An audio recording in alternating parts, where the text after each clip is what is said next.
What's up? I'm Nizza. I'm Scott McIntosh. This is Loud and Proud, second part.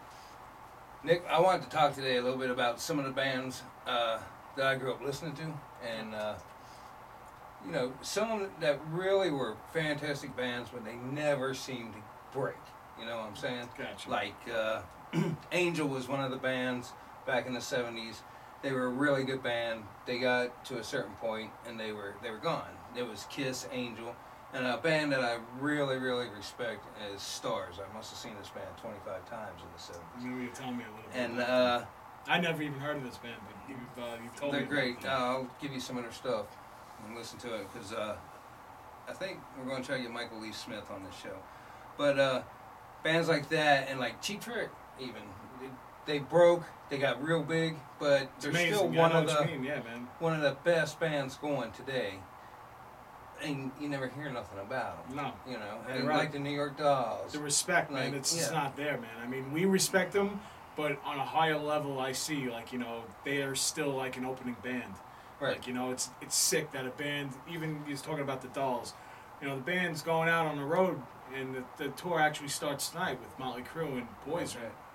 How can a band 30 years doing this open up for a band that's only been around for, you know, they've been doing it for 40 years. The Crew's been doing it for 30. Right. Just out of respect, you know, but it's all about sales, and, you know, that's the bottom line. The feed board doesn't lie.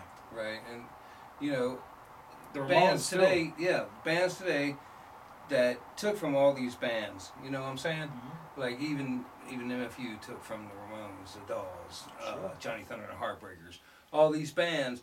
And they get to this certain. The Heartbreakers is another band. Their stuff was fantastic stuff, you know, and they got big overseas. They could never break here, and there's, you know, we know the stories behind all that. Sure. But I got a perfect example of it too, dude. Social Distortion. Exactly. Social Distortion has been around doing it 30 years easily. They are a great live Amazing. Band. One of the best bands I've ever seen live. You know, only now are they starting to get a cult status, but even to the point, you know, it's like the Ramones. They only got to a certain point where they'd only play a club. They're not a stadium band. You know, There's some bands that are just not made for stadium. You know, I'm sure they could fill the stage, and, you know, they could play an hour and a half. You know, they could definitely, they have all the material to do it, but they're just not that caliber of a band, and it's a shame. You know, because they're one of the greatest, most influential bands out there. And that's me. Like I said, Starz. There was a band called Artful Dodger out of Virginia. I had a chance to do some stuff with them in Cleveland. They were some of the greatest guys, some of the best music. Great music. I mean, great songs. The singer was phenomenal. And this band only got so far. Right. I seen them first time I seen them. I heard them when they opened up for it was. Kiss, Bob Seger, and Artful Dodger. Wow. I went out the next day, bought the album, loved them ever since. And that's just it. You know, there's so many bands, and I'm sure everybody, has a band that they can think of that went to that one point and just Dirty Tricks, Cheap Trick, tons of bands. Sure. You know? We used to, you know, back in the day when I used to go to the punk shows, I used to average, like, going to, like, 70 shows a year. And there's this one band that we saw open up for, it was Diesel Boy at the time. The name of the band was Cooter. They ultimately had to change the name to Autopilot Off. But Cooter, Autopilot Off. Once they became Autopilot Off, then that's when record executives got a hold of this band. Right.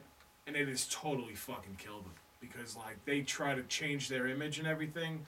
I think they got control of, like, how they write songs just to see if it would, like, you know, fit onto radio, because I felt that their songs that they originally wrote sounded great and radio would fit, you know, would fit for radio, but exactly.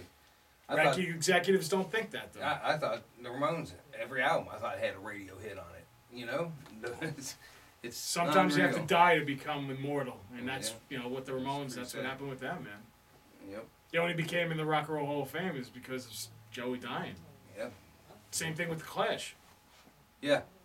You get that that's another band. Mode. You know, they were huge at one point, and now, you know, the only people that really know much about the Clash as commercials or, oh, what's that song? Right. On that commercial. Oh, I love that song. And then, you ever hear that band, The Clash? Yeah, I seen them. Now you can go to any like baseball, basketball event, you'll always hear like Blitzkrieg Bop now. Yep. With the clapping and stuff. Hey, let's go. Hey, let's go. That's sick.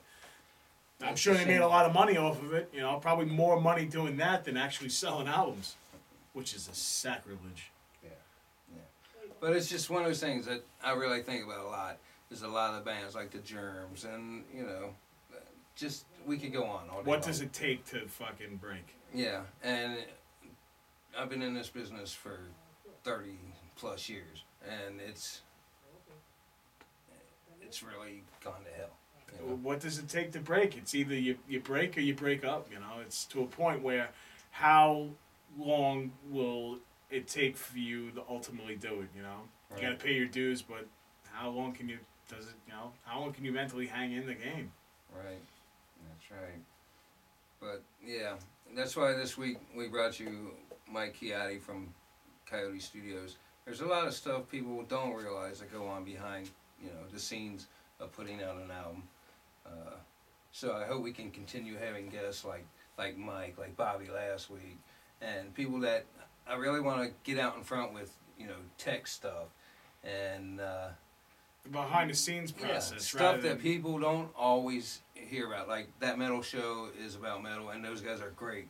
I think Eddie Trunk is a great guy. I really like his stands on the Rock and Roll Hall of Fame because, like I said, bands like Starz, Angel, all these other bands, and you're putting ABBA in there. It just, I gotta agree with him on that.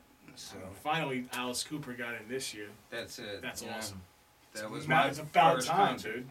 was Alice Cooper. Kiss is not in there. Kiss should be in there. He should have been in there a long time ago. The Dolls aren't in there. They should have been in there a long time ago. We could go on. Yeah. Crew, man. They led a scene. Yeah. Whether you like it or not, 80s metal was there, and That's they started it. So they led the pack. They should be there. Yeah, a lot of bands should. But we hope to bring you some more stuff like this in the real near future. So keep locked in for Loud and Proud. We'll see you soon. Loud and Proud. Take care.